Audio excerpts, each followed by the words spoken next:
पुरुष को स्त्री कभी समझ में नहीं आ पाती, इसलिए पुरुष निरंतर अनुभव करता है कि स्त्री बेबूझ है, समथिंग मिस्टीरियस, कुछ है जो छूट जाता है। वो क्या है जो छूट जाता है? निश्चित ही पुरुष और स्त्री साथ साथ जीते हैं। पुरुष स्त्री से पैदा होता है, स्त्री के साथ जीता है, प्रेम करता है, जन्म पूरा जीवन बिताता है। फिर भी क्या है जो स्त्री के भीतर पुरुष के लिए अनजान और अपरिचित रह जाता है? वही अनजान और अपरिचित तत्व का नाम लाओस से कह रहा है फेमिनिन मिस्ट्री, घाटी का रहस्य, अंधकार का रहस्य, निषेध की खूबी। क्या है स्त्री के भीतर? अगर एक स्त्री आपसे प्रेम में पड़ जाए तो भी आक्रमण नहीं करती, प्रेम में भी आक्रमण नहीं करती, प्रेम में भी प्रतीक्षा करती, आक्रमण का मौका आपको ही देती है। आप कभी किसी स्त्री से ऐसा न कह सकेंगे कि तूने मुझे प्रेम में उलझा दिया, कि तूने मुझे विवाह में डाल दिया। स्त्रियां ही डालती हैं, लेकिन कभी आप किसी स्त्री से ऐसा न कह सकेंगे कि तूने मुझे प्रेम में उलझा दिया, क्योंकि इनिशिएटिव वे कभी नहीं लेती, पहल वे कभी नहीं करती। वही उनका रहस्य, खींचना बिना किसी क्रिया के, बिना किसी कर्म के आकर्षित करना, सिर्फ होने मात्र से आकर्षित करना, जिसको कृष्ण ने गीता में इनेक्शन कहा है, अकर्म कहा है। स्त्री का रहस्य वही है। वो अगर प्रेम में भी गिर जाए तो उसकी तरफ से इशारा भी नहीं मिलता कि वो आपके प्रेम में गिर गई है। उसकी मौजूदगी आपको खींचती है, खींचती है। आप ही पहली दफा कहते हैं कि मैं प्रेम में पड़ गया हूं। स्त्री कभी किसी से नहीं कहती कि मैं तुम्हारे प्रेम में पड़ गई हूं। पहल कभी नहीं करती, क्योंकि पहल आक्रामक है, एग्रेसिव है, पॉजिटिव है। जब मैं किसी से कहता हूं कि मैं तुम्हें प्रेम करता हूं, मैं अपने से बाहर गया, मैंने कहीं जाके आक्रमण किया, मैंने ट्रेस पासिंग शुरू की, मैं दूसरे की सीमा में प्रवेश कर रहा हूं। स्त्री कभी किसी की सीमा में प्रवेश नहीं करती, फिर भी स्त्री आकर्षक है। उसका रहस्य क्या है? निश्चित ही उसका आकर्षण इनएक्टिव है, एक्टिव नहीं है। पुकारती है लेकिन आवाज नहीं होती उस पुकार में, हाथ फैलाती है लेकिन उसके हाथ दिखाई नहीं पड़ते, निमंत्रण दिया जाता है लेकिन निमंत्रण की कोई भी रूपरेखा नहीं होती। कर्म पुरुष को करना पड़ता है, कदम उसे उठाना पड़ता है, जाना उसे पड़ता है, प्रार्थना उसे करनी पड़ती है, और फिर भी स्त्री इंकार किए चली जाती है। और जब भी कोई स्त्री किसी के प्रेम में जल्दी हां भर देती है, तब समझना चाहिए उस स्त्री को भी स्तृण रहस्य का कोई पता नहीं है। क्योंकि जैसे ही स्त्री हां भरती है वैसे ही व्यर्थ हो जाती है। उसका निषेध, उसका इंकार किए चले जाना ही उसका अनंत रस का रहस्य है। लेकिन उसकी नहीं कुछ ऐसी है जैसी नहीं पुरुष कभी नहीं बोल सकता, क्योंकि जब पुरुष बोलता है नहीं, कहता है नो, इट मीन्स नो, और जब स्त्री कहती नो, इट मीन्स यस। अगर स्त्री को नो ही कहना है तो वो नो भी नहीं कहेगी, क्योंकि उतना कहना भी बहुत ज्यादा कहना है।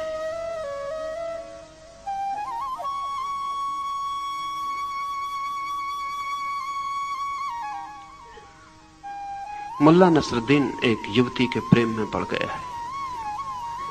बहुत परेशान घर आके अपने पिता को कहा है, चिंतित उदास है। तो पिता ने पूछा है इतना चिंतित क्यों है नसरुद्दीन? नसरुद्दीन ने कहा कि मैं बड़ी मुश्किल में पड़ गया, जिस स्त्री के पीछे मैं 9 महीने से चक्कर लगा रहा हूं, आज उसने सब बात ही तोड़ दी।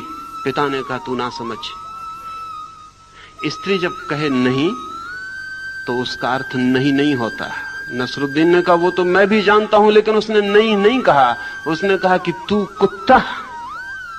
नहीं उसने कहा ही नहीं। अगर वो नहीं कहती तो अभी मैं और 9 वर्ष चक्कर लगा सकता था।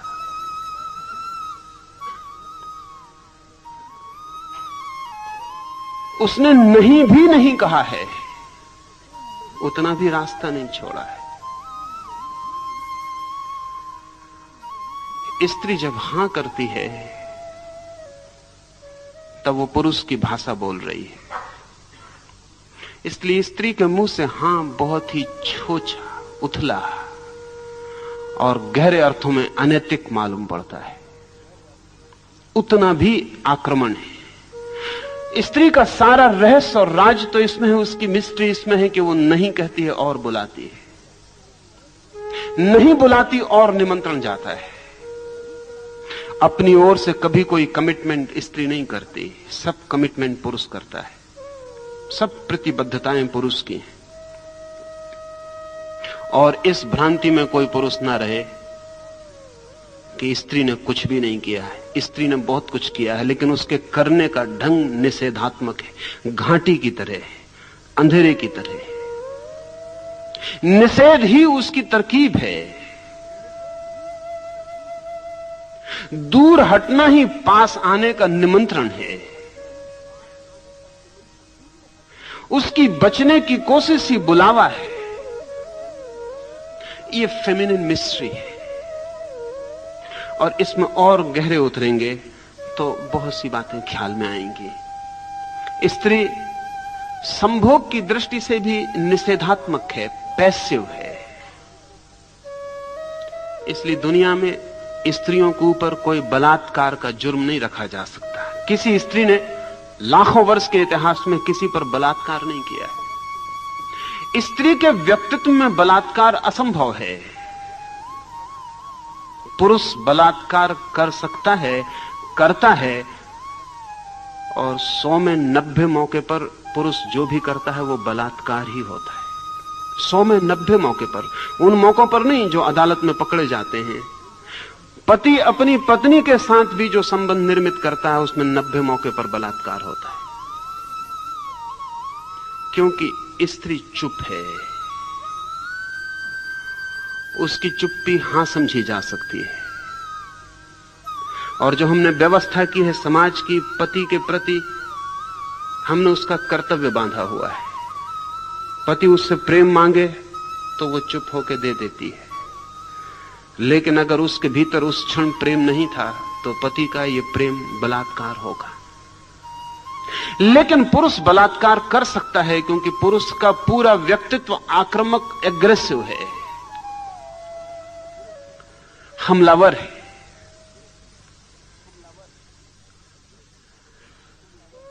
स्त्री का व्यक्तित्व रिसेप्टिव, ग्राहक है। यह न केवल व्यक्तित्व बल्कि शरीर की संरचना भी प्रकृति ने ऐसी ही की है कि स्त्री का शरीर केवल ग्राहक है, पुरुष का शरीर आक्रामक है।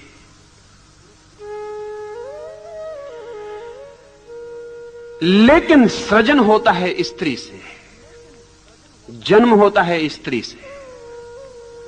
आक्रमण करता है पुरुष, जो कि बिल्कुल संयोगिक है, जिसके बिना चल सकता है, और जन्म होता है स्त्री से जो केवल ग्राहक है। वैज्ञानिक कहते हैं जब भी कहीं जन्म होता है तो अंधेरे में, बीज फूटता है तो जमीन के अंधेरे में। रोशनी में ले आओ और बीज फूटना बंद कर देता है। एक व्यक्ति जन्मता है तो मां के गर्भ के अंधकार में, निपट गहन अंधकार में। प्रकाश में ले आओ, जन्म मृत्यु बन जाती है। जीवन में जो भी पैदा होता है सूत्र रहस्य का, वो सदा अंधकार में, गुप्त और छिपे हुए जगत में होता है। और गुप्त वही हो सकता है जो एग्रेसिव ना हो, आक्रामक ना हो। जो आक्रामक है वो गुप्त कभी नहीं हो सकता। इसलिए पुरुष के व्यक्तित्व में सतह बहुत होती है, गहराई नहीं होती उतनी। स्त्री के व्यक्तित्व में सतह बहुत कम होती है, गहराई बहुत ज्यादा होती है। और यही कारण है कि पुरुष जल्दी थक जाता है और स्त्री जल्दी नहीं थकती। आक्रमण थका देगा। इसलिए पुरुष वेश्याएं नहीं हो सकी, क्योंकि कोई पुरुष वेश्या नहीं हो सकता। एक संभोग थक जाएगा। स्त्री वेश्या हो सकी, क्योंकि 50 संभोग भी उसे नहीं थका सकते। वो सिर्फ रिसेप्टिव है, वो कुछ करती ही नहीं। इसलिए एक अनोखी घटना घटी कि पुरुष वेश्याएं नहीं हो सकी, स्त्रियां वेश्याएं हो सकी। पुरुष बलात्कारी हो सके, स्त्रियां बलात्कारी नहीं हो सकी। पुरुष गुंडे हो सके, स्त्रियां गुंडे नहीं हो सकी। लेकिन स्त्रियां वेश्याएं हो सकी, पुरुष वेश्याएं नहीं हो सके। और कारण कुल इतना है कि पुरुष का सारा व्यक्तित्व आक्रामक है, जो आक्रमण करेगा वो थक जाएगा। ये जान के आप हैरान होंगे कि जब बच्चे पैदा होते हैं तो 100 लड़कियां पैदा होती हैं तो 116 लड़के पैदा होते हैं। प्रकृति संतुलन को कायम रखती है क्योंकि पुरुष कमजोर है। हम सब यही सोचते हैं कि पुरुष बहुत शक्तिशाली है, वो सिर्फ पुरुष का ख्याल है। पुरुष कमजोर है, इसलिए 116 लड़के पैदा करने पड़ते हैं और 100 लड़कियां, क्योंकि 14 वर्ष के होते होते 16 लड़के मर जाते हैं और लड़के और लड़कियों का अनुपात बराबर हो जाता है। 16 लड़के एक्स्ट्रा, अतिरिक्त, स्पेयर प्रकृति को पैदा करने पड़ते हैं, क्योंकि पता है कि 16 लड़के 100 में से 14 वर्ष की उम्र पाते पाते मर जाएंगे। स्त्रियों की औसत उम्र पुरुषों से ज्यादा है, 5 वर्ष। अगर पुरुष 70 साल जीता है तो स्त्रियां 75 साल जीती हैं। और स्त्रियां जितना श्रम उठाती हैं शरीर से, क्योंकि एक बच्चे को जन्म देने में जितना श्रम है उतना एक एटम बम को जन्म देने में भी नहीं है।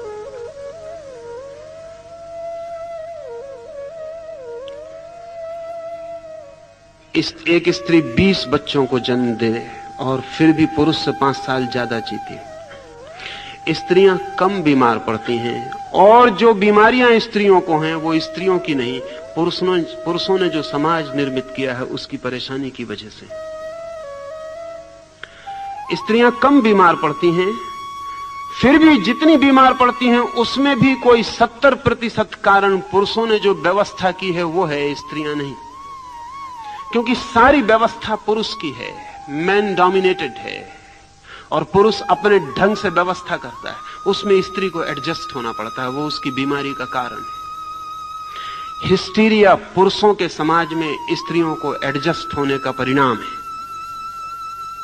अगर स्त्रियों का समाज हो और पुरुषों को उसमें एडजस्ट होना पड़े तो हिस्टीरिया इससे 5 गुना ज्यादा होगा।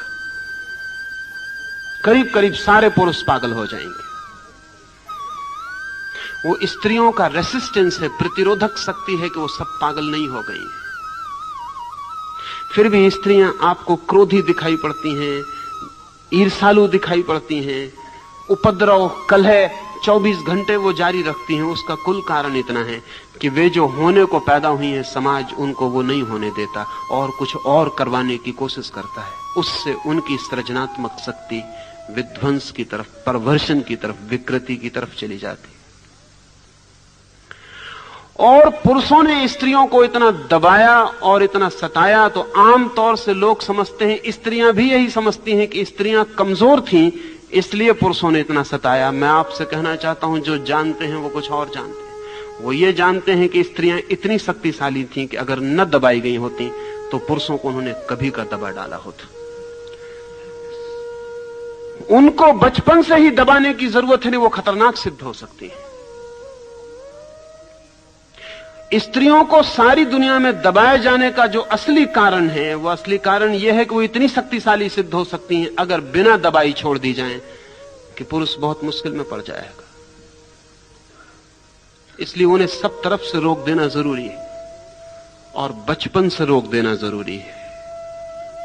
और रुकावट करीब करीब वैसी है जैसे चीन में हम स्त्रियों को लोहे के जूते पहना देते थे, फिर उनका पैर बड़ा नहीं हो पाता था, फिर वे स्त्रियां दौड़ नहीं सकती थीं, चल नहीं सकती थीं, ठीक से भाग नहीं सकती थीं।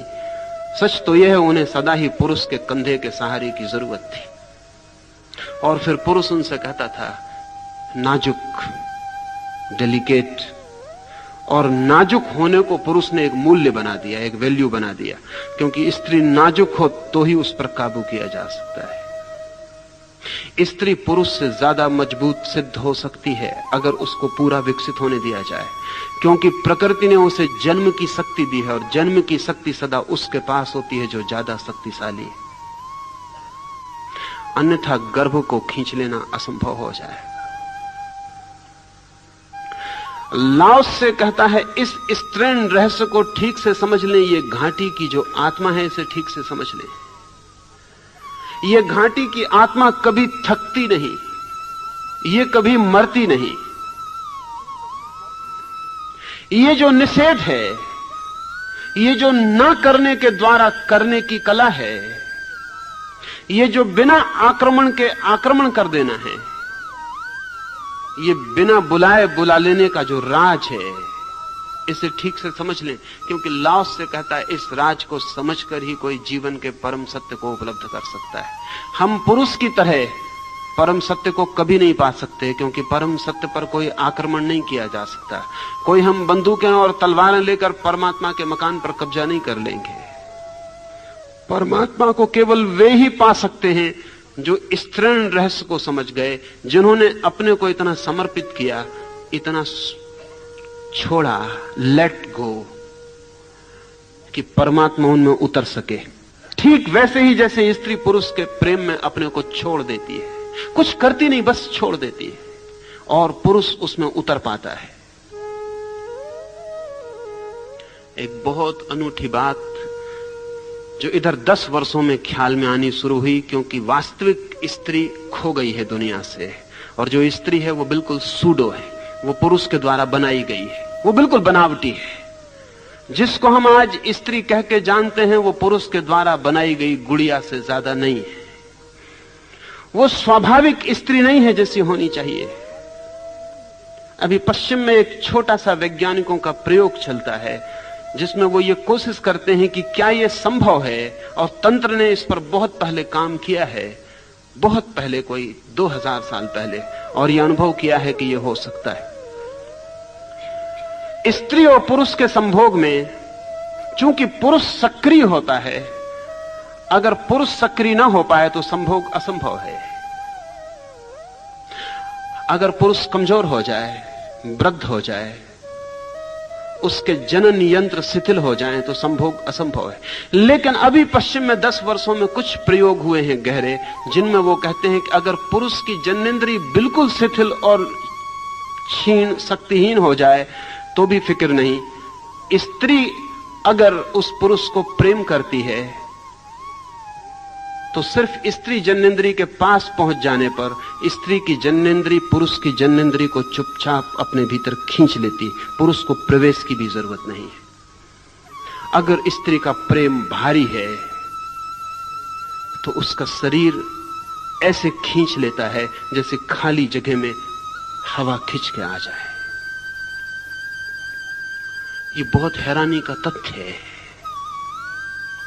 और अगर ऐसा नहीं होता तो उसका कुल कारण इतना है कि स्त्री प्रेम नहीं करती है उस पुरुष को, इसलिए उसका शरीर उसे खींचता नहीं, और इसलिए पुरुष जो भी कर रहा है वो बलात्कार है।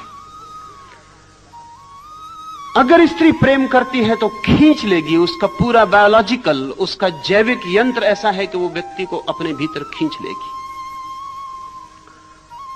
लाओस से कहता है ये स्त्री का रहस्य है कि बिना कुछ किए वो कुछ कर सकती है, बिना कुछ किए।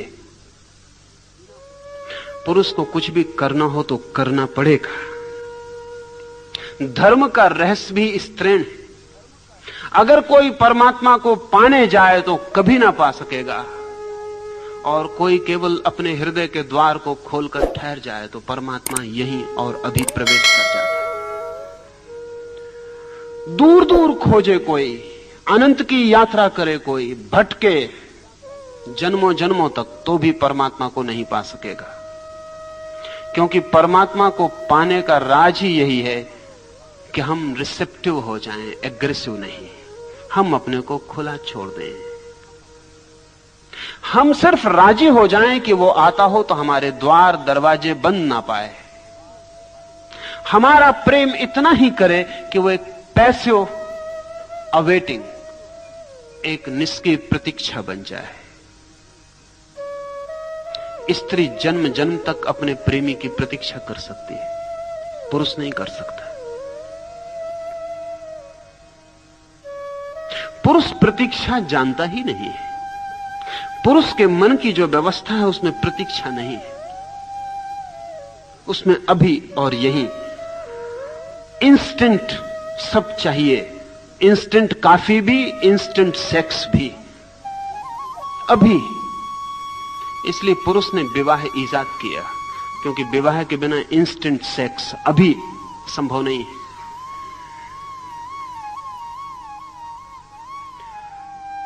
पुरुष प्रतीक्षा बिल्कुल नहीं कर सकता, आतुर है, व्यग्र है, तनावग्रस्त है। लेकिन स्त्री प्रतीक्षा कर सकती, अनंत प्रतीक्षा कर सकती। इसलिए जब इस मुल्क में हिंदुओं ने पुरुषों को विधुर रखने की व्यवस्था नहीं की और स्त्रियों को विधवा रखने की व्यवस्था की, तो यह सिर्फ स्त्रियों पर जाति ही नहीं थी, ये स्त्रियों की प्रतीक्षा के तत्व की समझ भी इसमें थी। एक स्त्री अपने प्रेमी के लिए पूरे जन्म, अगले जन्म तक के लिए प्रतीक्षा कर सकती, ये भरोसा किया जा सकता, लेकिन पुरुष पर यह भरोसा नहीं किया जा सकता।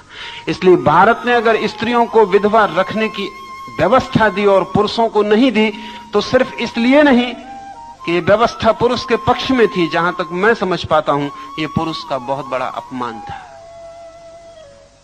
ये स्त्री का गहनतम सम्मान था, क्योंकि इस बात की सूचना थी कि हम स्त्री पर भरोसा कर सकते हैं कि वो प्रतीक्षा कर सकती, लेकिन पुरुष पर भरोसा नहीं किया जा सकता है। पुरुष पर भरोसा नहीं किया जा सकता, इसलिए विधुर को रखने के लिए आग्रह नहीं रहा। कोई रहना चाहे वो उसकी मर्जी, लेकिन स्त्री पर आग्रह था, और आग्रह इसलिए था कि उसकी प्रतीक्षा में ही उसका वो जो स्त्रीण तत्व है वो ज्यादा प्रकट होगा। उसे जितना अवसर मिले निष्क्रिय प्रतीक्षा का, उसके भीतर की गहराइयां उतनी ही गहन और गहरी हो जाती हैं, और उसके आंतरिक रहस्य मधुर और सुगंधित हो जाते हैं। एक बहुत हैरानी की बात मैं कभी कभी पढ़ता रहा हूं, कभी मेरे ख्याल में नहीं आती थी कि बात क्या होगी।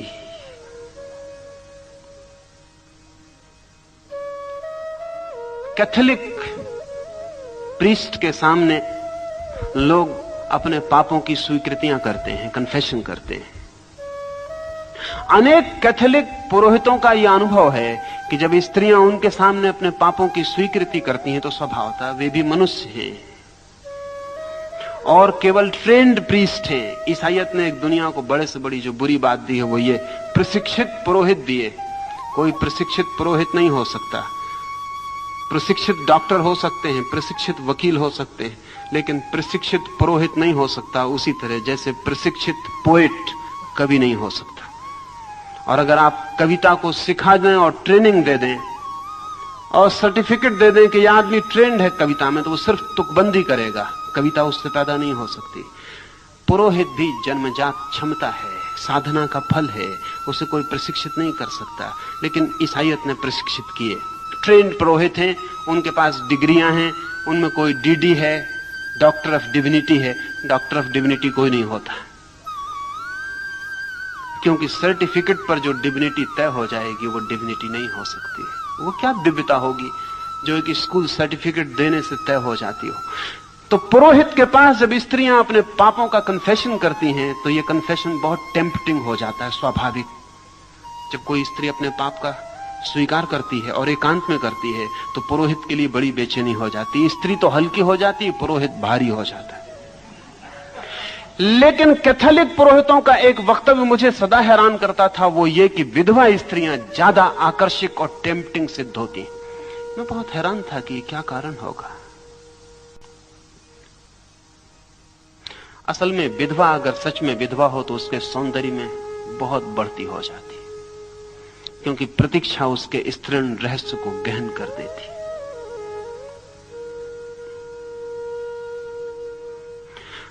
कुंवारी लड़की में जो रहस्य होता है वो प्रतीक्षा का है।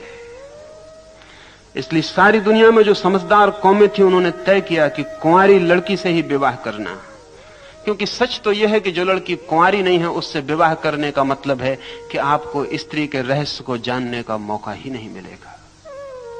वो रहस्य पहले ही खंडित हो चुका, वो स्त्री छिछली हो गई, उसने प्रतीक्षा ही नहीं की है इतनी जितनी प्रतीक्षा पर वो भीतर का पूरा रहस्य में फूल खिलता है। इसलिए जिन समाजों ने स्त्री के कुंवारे रहने पर और विवाह पर जोर दिया, उन्होंने पुरुष के कुंवारेपन की बहुत फिक्र नहीं की।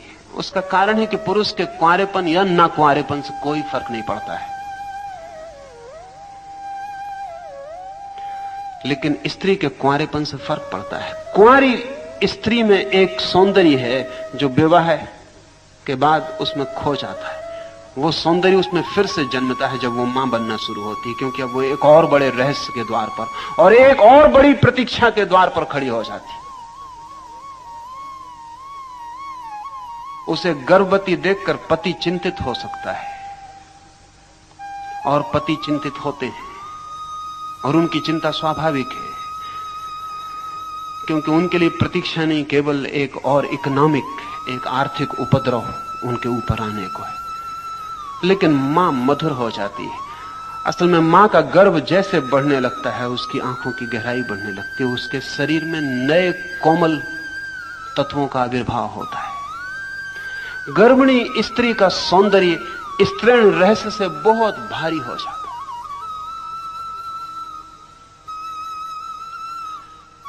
ये क्या होगा रहस्य? ये पैसिविटी इज द सीक्रेट। अब मां बनने के लिए कुछ उसे करना तो पड़ता नहीं। बेटा उसके पेट में बड़ा होने लगता है, उसे सिर्फ प्रतीक्षा करनी होती है, उसे कुछ भी नहीं करना होता।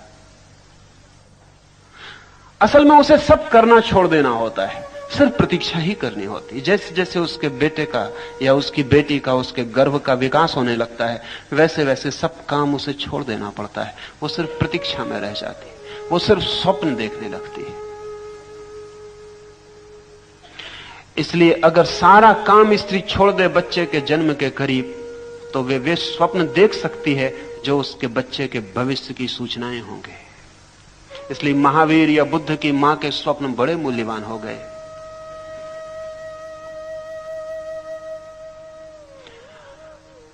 महावीर या बुद्ध के संबंध में कहा जाता है कि जब वे पैदा हुए तो उनकी मां ने स्वप्न देखे। वे स्वप्न रोज मां के सामने प्रकट होते गए। उन स्वप्नों में बुद्ध या महावीर के जीवन की सारी रूपरेखा प्रकट हो गई। अगर मां सच में ही मां हो और आने वाले भविष्य में जो जन्म लेने वाला प्राण है उसके साथ पूरी पैसिविटी में हो, तो वो अपने बच्चे की जन्म कुंडली खुद ही लिख जा सकती है। किसी पुरोहित, किसी पंडित को दिखाने की जरूरत नहीं। और मां जिसकी जन्म कुंडली न लिख सके, उसकी कोई पुरोहित और पंडित ना लिख सकेगा, क्योंकि इतना तादात्म्य, इतना एकात्म फिर कभी किसी दूसरे से नहीं होता है। पति से भी नहीं होता है इतना तादात्म्य पत्नी का, जितना अपने बेटे से होता है। बेटा उसका ही एक्सटेंशन है, उसका ही फैलाव है।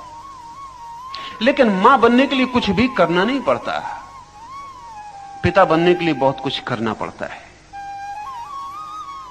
मां बनने के लिए कुछ भी नहीं करना होता। मां बनने के लिए केवल मौन प्रतीक्षा करनी होती है। इस मौन प्रतीक्षा में दो चीजों का जन्म होता है, एक तो बेटे का जन्म होता है और एक मां का भी जन्म होता है। इसलिए पूरब के मुल्क जिन्होंने फेमिनिन मिस्ट्री को समझा, उन्होंने स्त्री को जो चरम आदर दिया है वो मां का, पत्नी का नहीं।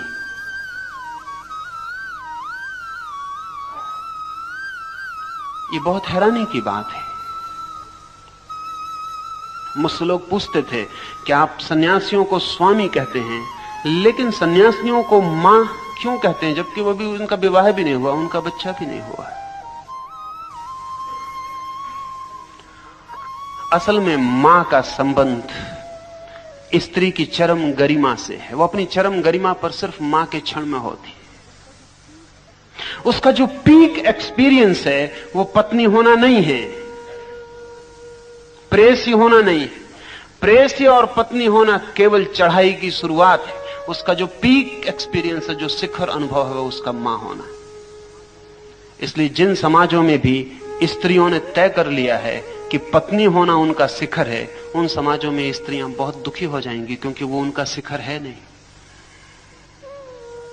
यद्यपि पुरुष राजी है कि वे पत्नी होने को ही अपना शिखर समझें, क्योंकि पुरुष को पति होने पर शिखर उपलब्ध हो जाता है, पिता होने पर उसे शिखर उपलब्ध नहीं होता। उसे प्रेमी होने पर शिखर उपलब्ध हो जाता है, लेकिन स्त्री को उपलब्ध नहीं होता। स्त्री का ये जो मातृत्व का राज है, इसे लाओस से कहता है ये अंधेरे जैसा है। इसमें और बहुत सी बातें ख्याल में लेने जैसी हैं। जब पुरुष पैदा होता है, जब एक बच्चा पैदा होता है, लड़का पैदा होता है, तो उसके पास अभी सेक्स हार्मोन होते नहीं, बाद में पैदा होने शुरू होते हैं। उसका वीर्य बाद में निर्मित होना शुरू होता है। लेकिन यह जान के आप हैरान होंगे कि जब लड़की पैदा होती है तो वो अपने सब अंडे साथ लेके पैदा होती है। उसके जीवन भर में जितने अंडे प्रति माह है उसके मासिक धर्म में निकलेंगे, उतने अंडे वो लेकर ही पैदा होती है। स्त्री पूरी पैदा होती है, उसके पास पूरा कोष होता है उसके एग्स का। फिर उनमें से एक एक अंडा समय पर बाहर आने लगेगा, लेकिन वो सब अंडे लेकर आती है। पुरुष अधूरा पैदा होता है, और अधूरे पैदा होने की वजह से लड़के बेचैन होते हैं और लड़कियां शांत होती हैं। एक अनइजीनेस लड़के में जन्म से होती है, लड़की में एक एट ईजनेस जन्म से होती है। लड़की के शरीर का, उसके व्यक्तित्व का जो सौंदर्य है, वो उसकी शांति से बहुत ज्यादा संबंधित है। अगर लड़की को बेचैन करना हो तो उपाय करने पड़ते हैं, और लड़के को अगर शांत करना हो तो उपाय करने पड़ते हैं। अशांत होना स्वाभाविक है। बायोलॉजिस्ट कहते हैं कि उसका कारण है कि स्त्री जिस अंडे से बनती है उसमें जो अणु होते हैं वो एक्स होते हैं, दोनों एक से होते हैं।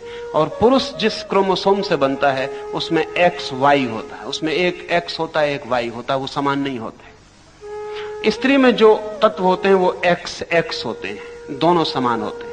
इसलिए स्त्री सुडौल होती, पुरुष सुडौल नहीं हो पाता। स्त्री के शरीर में जो कर्व्स का सौंदर्य है वो उसके एक्स दोनों संतुलित अंडों के कारण है, और पुरुष के शरीर में वैसा संतुलन नहीं हो सकता, क्योंकि एक्स वाई उसके एक और दूसरे में समानता नहीं है।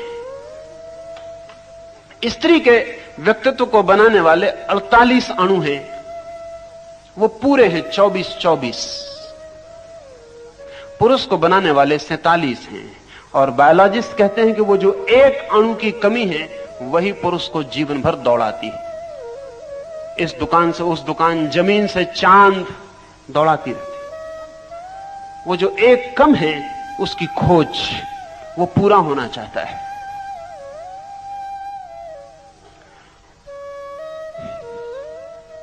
ये जो स्त्री का संतुलित, शांत, प्रतीक्षारत व्यक्तित्व है, लाओस से कहता है ये जीवन का बड़ा गहरा रहस्य है।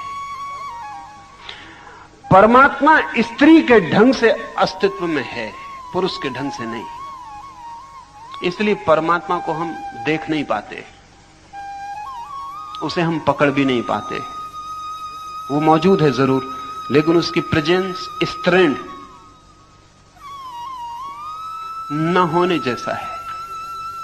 उसे हम पकड़ने जाएंगे उतना ही वो हमसे छूट जाएगा,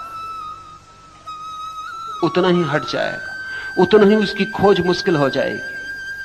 अस्तित्व स्त्रीण है, इसका अर्थ यह है कि अस्तित्व में जो भी प्रकट होता है अस्तित्व में पहले से छिपा है। एक, जैसा मैंने कहा, स्त्री में जो भी पैदा होगा वो सब पहले से ही छिपा है, वो अपने जन्म के साथ लेकर आती है सब, उसमें कुछ नया एडिशन नहीं होता।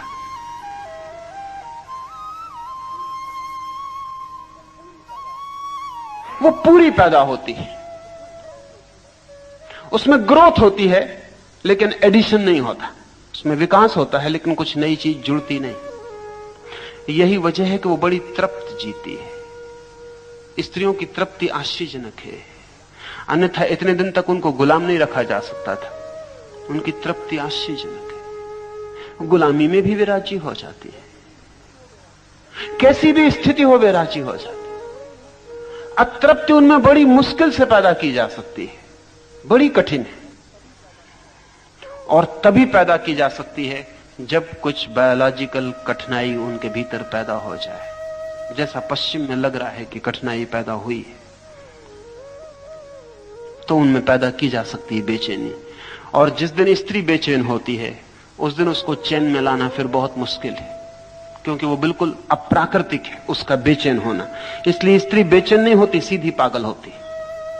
या आप जान के हैरान होंगे कि स्त्री या तो शांत होती है या पागल हो जाती है, बीच में नहीं ठहरती, ग्रेडेशंस नहीं है। पुरुष न तो शांत होता है इतना, न इतना पागल होता है, बीच में काफी डिग्रीज हैं उसके पास, अशांति की डिग्रीज में वो डोलता रहता है। बड़ी से बड़ी अशांति में भी वो पागल नहीं हो जाता, और बड़ी से बड़ी शांति में भी वो बिल्कुल शांत नहीं हो जाता। नीत्शे ने बहुत विचार की बात कही है। उसने कहा है कि जहां तक मैं समझता हूं, बुद्ध जैसे व्यक्ति में स्त्रीण तत्व ज्यादा रहे होंगे।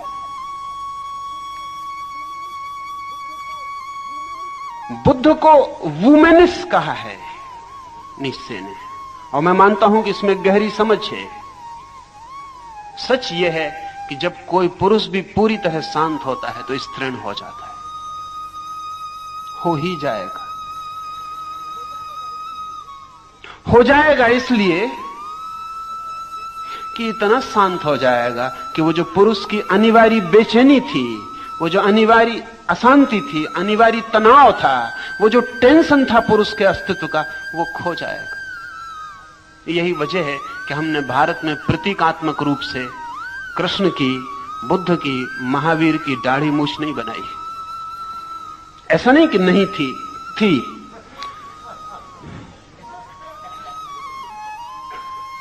लेकिन नहीं बनाई, क्योंकि वो सांकेतिक नहीं रह गई, सांकेतिक नहीं रह गई। वो बुद्ध के भीतर की खबर नहीं देती, इसलिए उसे हटा दिया। सिर्फ एक मूर्ति पर बुद्ध की दाढ़ी है, इसलिए लोग उस मूर्ति को कहते हैं वो झूठ है, वो ठीक नहीं है, क्योंकि किसी मूर्ति पर दाढ़ी नहीं है। महावीर की एक मूर्ति पर मूंछ है, तो लोग कहते हैं कि वो कुछ किसी जादूगर ने उन पर मूंछ उगा दी है। तो उस पूरे मंदिर का नाम मुछाला महावीर है, मूंछ वाले महावीर, क्योंकि महावीर तो मूंछ वाले थे नहीं। लेकिन महावीर में मूंछ ना हो, बुद्ध में मूंछ ना हो, कभी एकाध दफा ऐसी घटना घट सकती है, क्योंकि कुछ पुरुष होते हैं जिनमें हार्मोन्स की कमी की वजह से दाढ़ी मूंछ नहीं होती। लेकिन जैनों के 24 तीर्थंकर हो, किसी को दाढ़ी ना हो, जरा कठिन है, इतना बड़ा संयोग मुश्किल है। लेकिन वो प्रतीकात्मक है, वो इस बात की खबर है कि हमने ये स्वीकार कर लिया था कि ये व्यक्ति अब स्त्रीण रहस्य में प्रवेश कर गया, द फेमिनिन मिस्ट्री में। ध्यान रहे, जब मैं स्त्रीण रहस्य कह रहा हूं तो कोई ऐसा ना समझे कि मेरा मतलब स्त्री से ही है। स्त्री भी हो सकती है स्त्रीण रहस्य में प्रवेश ना करे, और पुरुष भी प्रवेश कर सकता है। स्त्रीण रहस्य तो जीवन का एक सूत्र है। लाओ से इसलिए कहता है कि द फीमेल मिस्ट्री दस डू बी नेम, हम इस तरह नाम देते हैं। नाम देने का कारण है क्योंकि ये नाम अर्थपूर्ण मालूम पड़ता है। हम उस रहस्य को पुरुष जैसा नाम नहीं दे सकते।